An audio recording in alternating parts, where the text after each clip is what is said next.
여러분 혹시 전문가의 편견이 얼마나 무서운지 아시나요? 15년 경력의 중국 도로 설계 전문가가 한국을 완전히 무시했다가 받은 충격적인 이야기를 들어보세요. 자신만의 기술력에 도취되어 다른 나라를 깔보던 한 전문가의 이야기입니다. 한국은 우리 중국에 비하면 아무것도 아니지. 한국이 우리보다 앞서 있다는 건 말도 안 돼. 과연 그의 생각은 어떻게 바뀌었을까요? 한국을 경험한 중국 전문가의 이야기 지금 시작합니다. 그 전에 구독과 좋아요 눌러주시면 영상을 제작하는 데 있어 큰 힘이 됩니다. 안녕하세요. 저는 베이징 도로설계연구원에서 15년째 일하고 있는 리웨이밍입니다.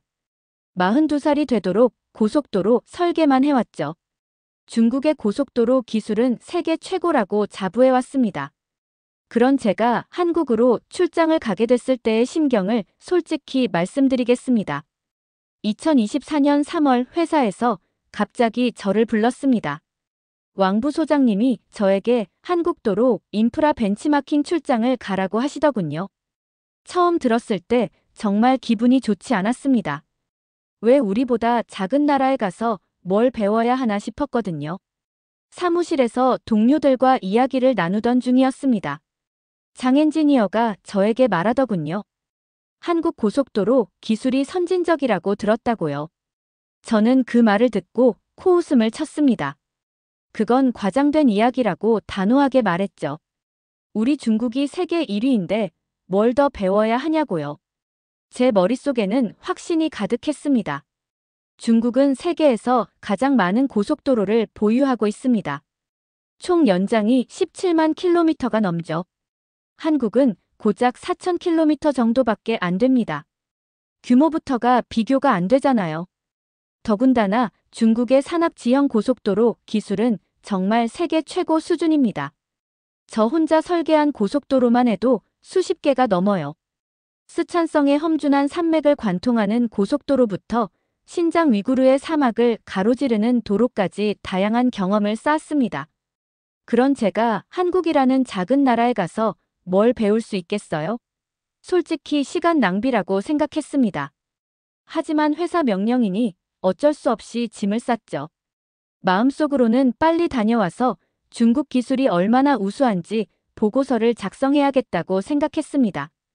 출장 준비를 하면서도 계속 의구심이 들었어요. 한국 같은 작은 나라가 도로 기술에서 우리보다 앞설 리가 없다고 확신했거든요.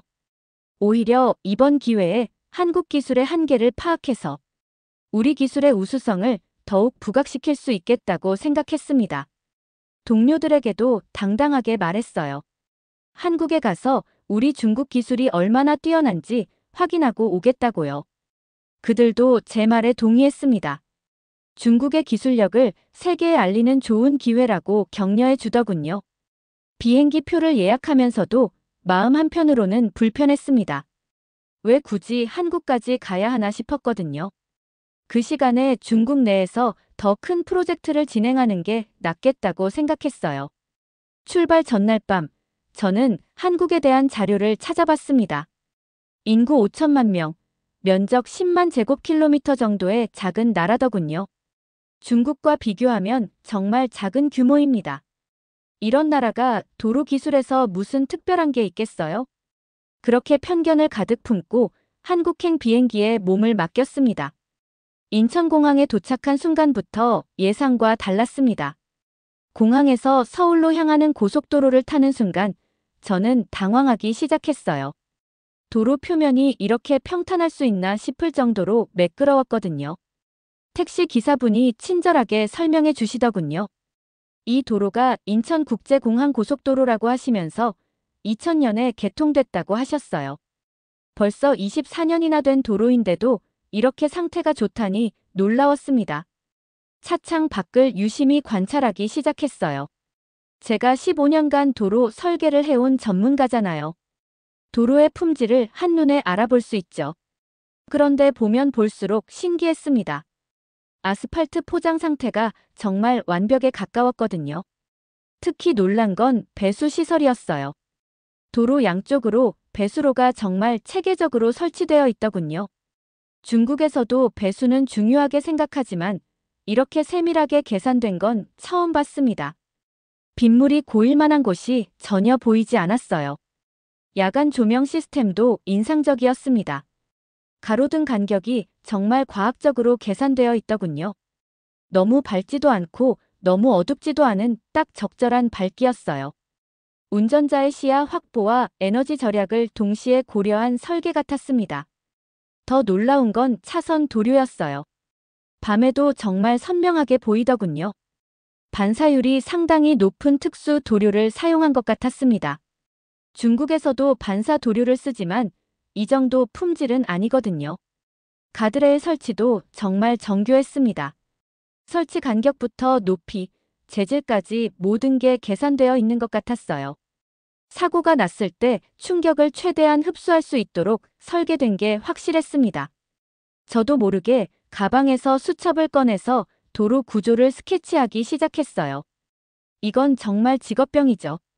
좋은 설계를 보면 자동으로 손이 움직입니다. 아스팔트 두께는 얼마나 될까?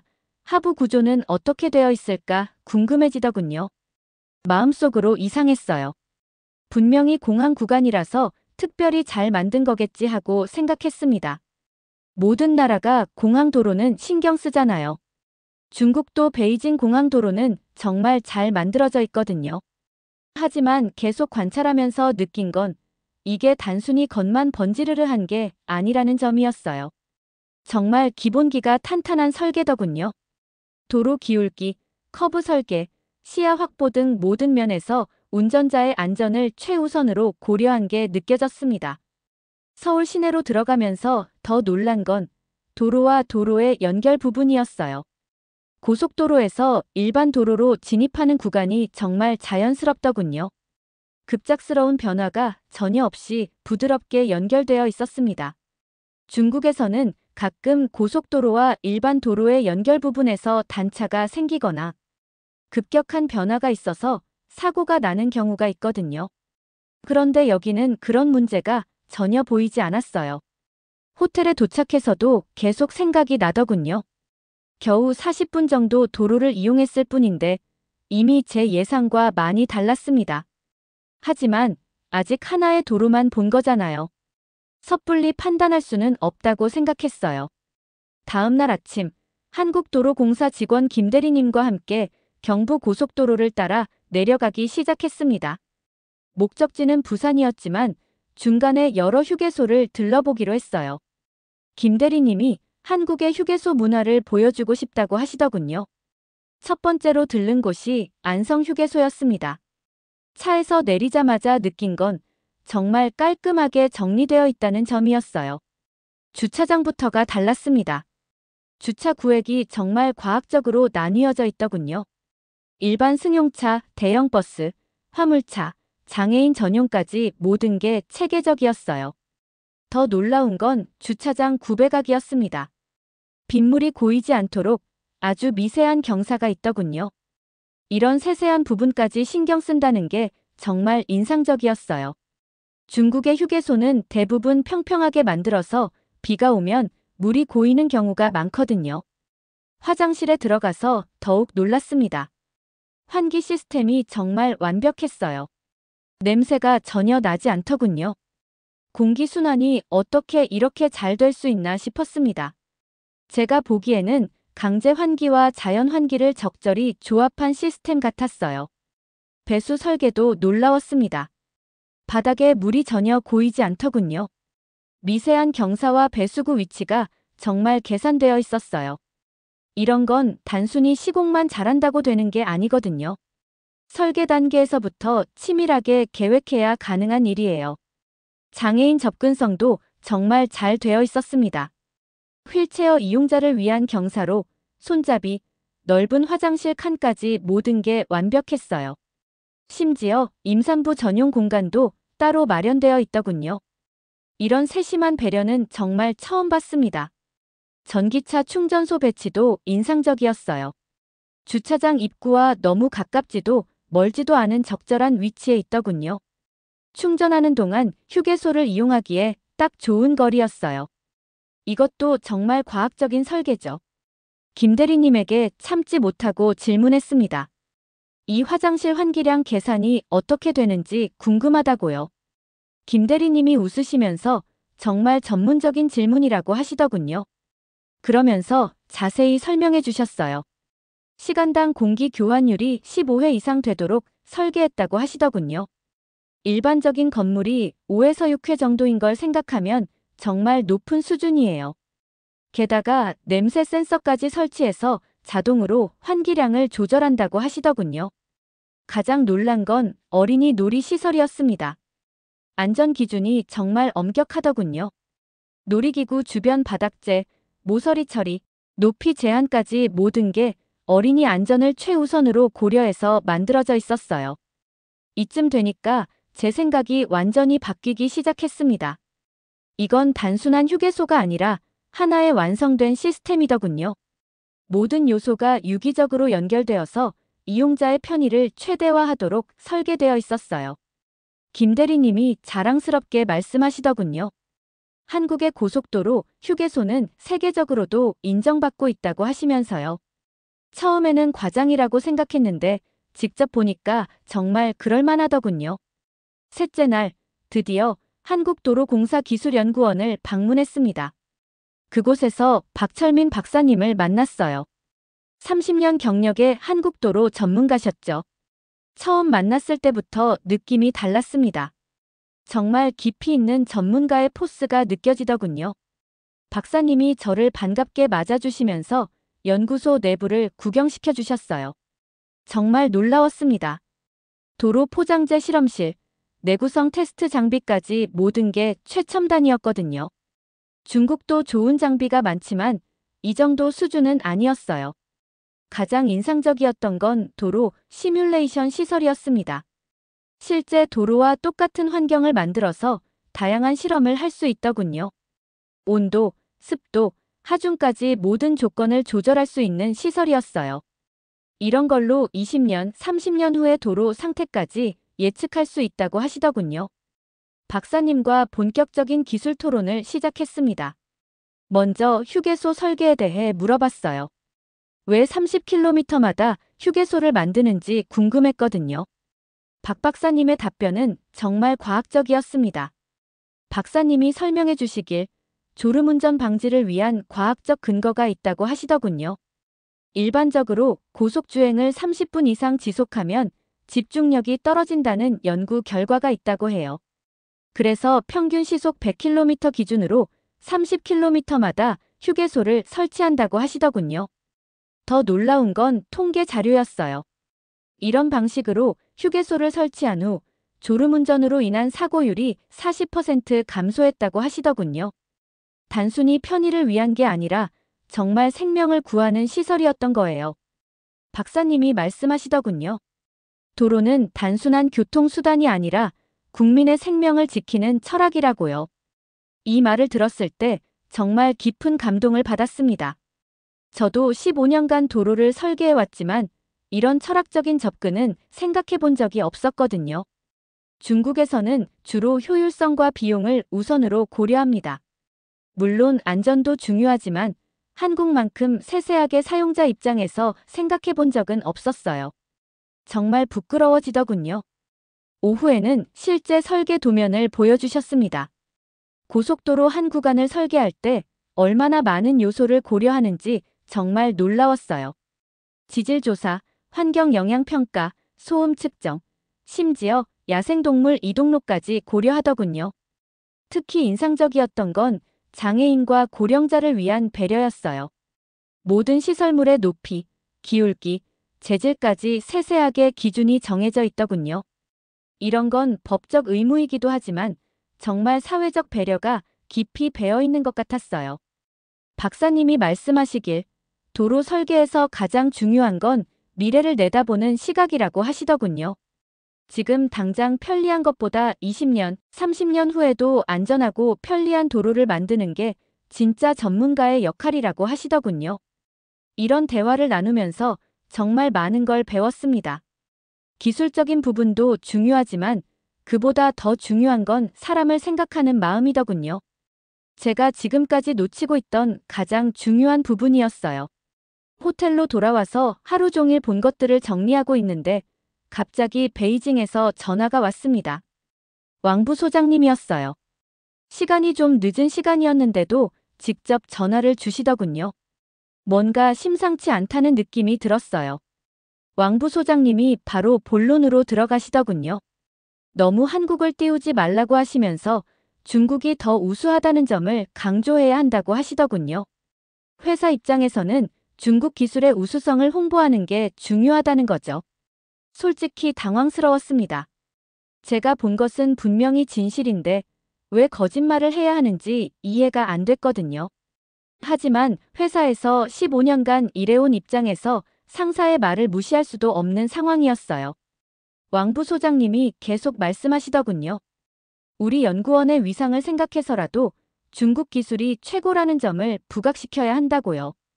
한국 기술을 너무 치켜 세우면 우리 회사 이미지에 좋지 않다는 거였어요. 전화를 끊고 나서 정말 복잡한 심정이었습니다. 조직에서 살아남으려면 상사의 말을 들어야 하는데 제 양심으로는 도저히 거짓 보고서를 쓸 수가 없었거든요. 이런 딜레마에 빠져본 적이 처음이었어요. 밤늦게까지 잠이 오지 않더군요. 계속 고민하면서 중국과 한국의 도로 설계 기준을 비교 분석해봤어요. 객관적인 데이터로만 보면 정말 각각의 장단점이 확실했거든요. 중국은 확실히 규모 면에서 압도적입니다. 고속도로 총 연장도 길고 산업 지형 극복 기술도 뛰어나죠. 하지만 세밀함과 사용자 배려 측면에서는 한국이 확실히 앞서 있더군요. 특히 안전 기준과 환경 고려 사항에서는 한국이 정말 철저했어요. 중국도 물론 안전을 중시하지만 한국만큼 세세한 부분까지 신경 쓰지는 않거든요. 이건 부정할 수 없는 사실이었어요. 제 머릿속에서 계속 박철민 박사님의 말씀이 맴돌았습니다. 도로는 국민의 생명을 지키는 철학이라는 그 말씀이 계속 생각나더군요. 정말 감동적이었거든요. 그런데 이런 감동을 본국에 보고할 수 없다니 정말 답답했어요. 전문가로서의 양심과 조직 논리 사이에서 정말 갈등이 심했습니다. 이런 상황을 어떻게 해결해야 할지 막막했어요. 중국으로 돌아가서 거짓 보고서를 쓸 수는 없었습니다. 15년간 전문가로 살아온 제 자존심이 허락하지 않았거든요. 하지만 그렇다고 회사를 배신할 수도 없는 노릇이었어요. 점심시간에 혼자 있으면서 계속 생각해봤습니다. 과연 진실을 말하는 게 회사를 배신하는 일일까요? 오히려 객관적인 평가를 통해서 우리가 더 발전할 수 있는 방향을 제시하는 게 진짜 충성이 아닐까 싶었어요. 하지만 현실은 그렇게 단순하지 않더군요. 조직에서는 때로는 진실보다 정치적 판단이 우선시되는 경우가 많거든요. 특히 국가적 자존심이 걸린 문제에서는 더욱 그렇죠. 오후에 대전으로 이동하면서도 계속 고민했습니다. 창밖으로 보이는 한국의 도로들이 정말 잘 만들어져 있는 게 눈에 보이는데 이걸 무시하고 거짓말을 해야 한다니 정말 괴로웠어요. 대전 휴게소에 도착했을 때 마침 한국 방송사 기자가 저를 인터뷰하고 싶다고 하더군요. 한중 기술 교류에 대한 내용이라고 했어요. 처음에는 사양하려고 했는데 문득 이게 제가 진실을 말할 수 있는 기회라는 생각이 들었습니다. 기자분이 질문하시더군요. 한국의 도로 기술에 대해서 어떻게 생각하는지 말해달라고 해요. 그 순간 정말 많은 생각이 스쳐 지나갔습니다. 회사의 압박, 제 양심, 딸의 얼굴까지 모든 게 떠올랐어요. 저는 깊게 숨을 쉬고 정직하게 대답하기 시작했습니다. 저는 편견을 가지고 한국에 왔다고 솔직하게 고백했어요. 중국이 더 우수할 거라고 생각했는데 실제로 보니까 한국의 도로 기술은 정말 배울 점이 많다고 말했습니다. 기자분이 놀라시더군요. 중국 전문가가 이렇게 솔직하게 말할 줄 몰랐다고 해요. 저는 계속해서 구체적인 예를 들어 설명했습니다. 휴게소 설계, 환기 시스템, 장애인 배려 시설까지 정말 감탄할 만한 부분들을 자세히 말씀드렸어요. 특히 박철민 박사님과의 만남에 대해서도 이야기했습니다. 30년 경력의 한국 전문가에게서 배운 철학이 정말 감동적이었다고 해요. 도로는 단순한 교통수단이 아니라 국민의 생명을 지키는 철학이라는 말씀이 깊은 인상을 남겼다고 했어요. 기자분이 더 구체적인 질문을 하시더군요. 중국과 비교했을 때 어떤 차이점이 있는지 물어보시는 거예요. 저는 객관적으로 비교해서 답변했습니다. 중국은 규모와 기술력에서 뛰어나지만 한국은 세밀함과 사용자 중심 설계에서 정말 우수하다고 말했어요. 그러면서 제가 15년간 설계한 도로들을 다시 돌아보게 된다고 했습니다. 한국처럼 사용자 중심으로 생각했는지 반성하게 된다고 솔직하게 말씀드렸어요. 정말 부끄러웠지만 인정할 건 인정해야 한다고 생각했거든요. 기자분이 마지막으로 질문하시더군요. 앞으로 어떤 계획이 있는지 물어보시는 거예요. 저는 이번 경험을 바탕으로 중국의 도로 설계도 더욱 사용자 중심으로 바꿔보고 싶다고 말했습니다. 한국에서 배운 걸 중국에 적용해보고 싶다고 해요. 인터뷰가 끝나고 나서 정말 후련했습니다. 드디어 제 양심에 따라 진실을 말할 수 있었거든요. 비록 회사에서 어떤 반응을 보일지 모르겠지만 적어도 전문가로서의 자존심은 지킬 수 있었어요. 김 대리님이 저에게 말씀하시더군요. 정말 용기 있는 발언이었다고 하시면서 이런 솔직함이 진짜 한중 우정의 시작이라고 하시더군요. 저도 그렇게 생각했어요. 거짓말로는 진정한 우정을 쌓을 수 없거든요. 그날 저녁 박철민 박사님이 연락을 주셨어요. 인터뷰 소식을 들었다고 하시면서 정말 감동적이었다고 하시더군요. 이런 솔직한 태도가 진짜 전문가의 자세라고 격려해 주셨어요. 박사님과 통화하면서 더욱 확신이 들었습니다. 진실을 말하는 게 옳은 선택이었다고 생각했어요. 전문가라면 자국의 이익만 생각할 게 아니라 객관적인 평가를 할 수 있어야 한다고 생각했거든요. 마지막 날 아침에 일어나서 거울을 봤는데 오랜만에 떳떳한 제 모습을 볼 수 있었어요. 15년간 전문가로 살아오면서 이렇게 당당했던 적이 언제였나 싶더군요. 진실을 말한다는 게 이렇게 후련한 일인 줄 몰랐어요. 중국으로 돌아가는 비행기에서 휴대폰을 켰는데 메시지가 수십 개나 와 있더군요. 알고 보니 제 인터뷰 영상이 중국 소셜미디어에 퍼진 거였어요. 웨이보 조회수가 벌써 500만을 넘어섰다고 하더군요. 댓글 반응이 정말 극명하게 갈렸어요. 긍정적인 댓글들이 먼저 눈에 들어왔습니다. 정직한 전문가라고 칭찬하는 글들, 우리도 한국처럼 사용자를 생각하는 도로를 만들자는 의견들이 많더군요. 한 네티즌은 이렇게 댓글을 달았어요. 이런 솔직한 전문가가 진짜 애국자라고 하면서 맹목적인 자국 찬양보다 객관적인 평가가 발전의 시작이라고 하더군요. 정말 고마운 말이었어요. 또 다른 댓글에서는 자신도 한국에서 일해본 경험이 있는데 정말 세세한 부분까지 신경 쓰는 게 인상적이었다고 하더군요. 특히 장애인과 노인을 배려하는 시설들이 정말 훌륭했다고 증언해 주시는 거예요. 하지만 부정적인 반응도 만만치 않았습니다. 일부 네티즌들은 저를 매국노라고 비난하더군요. 중국을 깎아내린다고 화를 내는 사람들도 있었어요.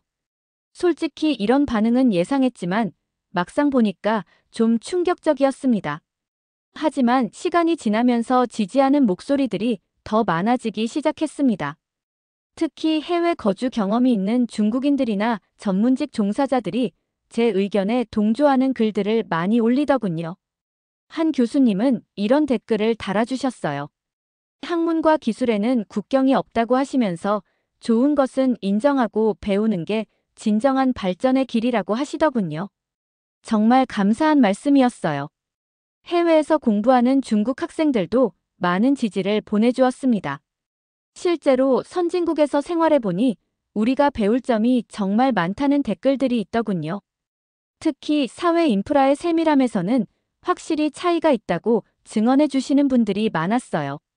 집에 도착해서 인터넷을 다시 확인해 봤는데 조회수가 이미 1000만을 넘어섰더군요. 정말 상상도 못한 반응이었어요. 댓글도 수만 개가 달려 있었고 대부분이 긍정적인 반응으로 바뀌어 있었습니다. 특히 인상적이었던 건 젊은 세대들의 반응 변화였어요. 처음에는 감정적으로 반발했던 사람들도 시간이 지나면서 제 말에 공감하는 댓글을 다는 경우가 많더군요. 역시 진실은 통하는구나 싶었어요. 언론에서도 연락이 오기 시작했습니다. 여러 매체에서 인터뷰 요청이 들어왔어요. 하지만 저는 더 이상 인터뷰는 하지 않기로 했습니다. 이미 할 말은 다 했다고 생각했거든요. 회사 동료들의 반응도 궁금했지만 아직은 직접 만나지 않았으니 알 수 없었어요. 내일 출근하면 어떤 반응을 보일지 정말 궁금하면서도 걱정됐습니다. 하지만 후회는 없었어요. 진실을 말한 것에 대해서는 절대 후회하지 않겠다고 다짐했습니다. 설령 불이익을 받더라도 제 양심에 따라 행동한 거니까 당당할 수 있다고 생각했어요. 다음 날 아침 출근하면서 정말 떨렸습니다.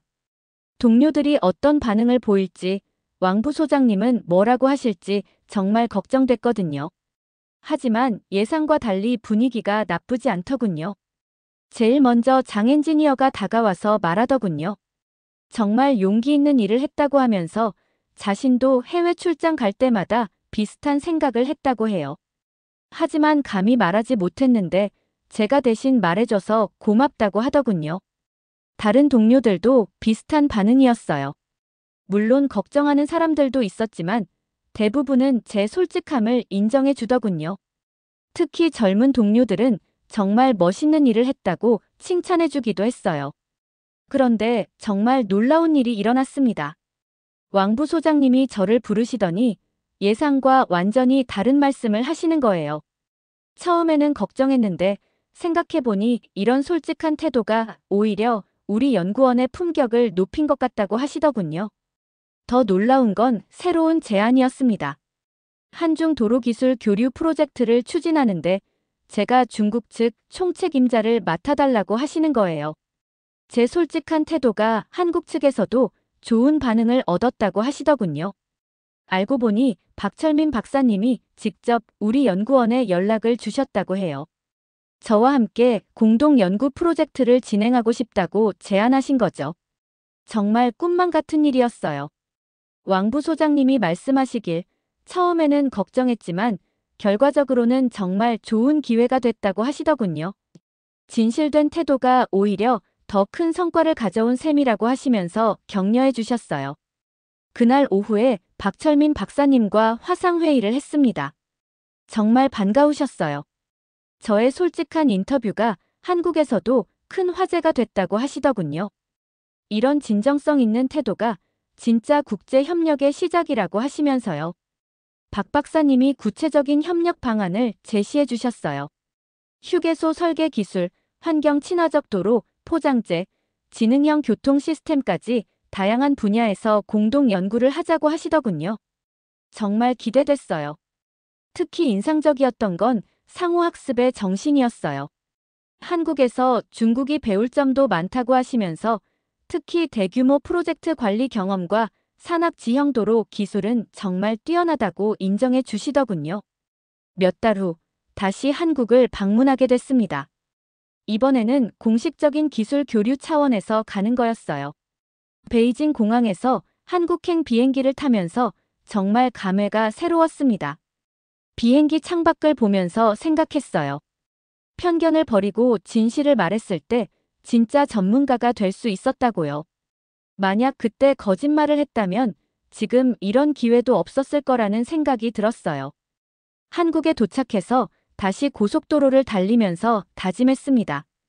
이제 우리 중국 도로도 한국처럼 사람을 생각하는 도로로 만들어 보자고요. 기술적 우수성도 중요하지만 그보다 더 중요한 건 사용자를 배려하는 마음이라는 걸 깨달았거든요. 박철민 박사님과 재회했을 때 정말 반가웠어요. 진정한 동료가 된 기분이었습니다. 국경을 넘어선 전문가 정신, 그리고 진실을 바탕으로 한 우정이 얼마나 소중한지 새삼 느꼈어요. 지금은 한중 공동 연구 프로젝트가 본격적으로 진행되고 있습니다. 양국의 기술을 융합해서 더 나은 도로를 만드는 일, 정말 보람차고 의미 있는 일이라고 생각해요. 지금 돌이켜보면 정말 다행스럽습니다. 만약 그때 거짓말을 했다면 지금 같은 의미 있는 일을 할 수 없었을 거예요. 진실을 말하는 용기가 결국 더 큰 기회를 가져다 준 셈이죠. 최근에는 중국 내에서도 제 사례가 많이 회자되고 있어요. 젊은 엔지니어들이 저에게 조언을 구하러 오는 경우도 많습니다. 항상 하는 말이 있어요. 전문가라면 국적을 떠나서 객관적으로 평가할 수 있어야 한다고요. 기술에는 국경이 없습니다. 좋은 것은 인정하고 배우는 게 진정한 발전의 길이에요. 맹목적인 자국 찬양보다는 겸손한 마음으로 배우려는 자세가 더 중요하다고 생각해요. 앞으로도 한국과의 기술 교류를 계속 이어갈 예정입니다. 박철민 박사님과 함께하는 공동 연구 프로젝트도 좋은 성과를 내고 있어요. 진정한 협력이 무엇인지 보여주는 사례가 되었으면 좋겠습니다. 지금도 한국에서 본 그 도로들을 생각하면 감동이 새롭습니다.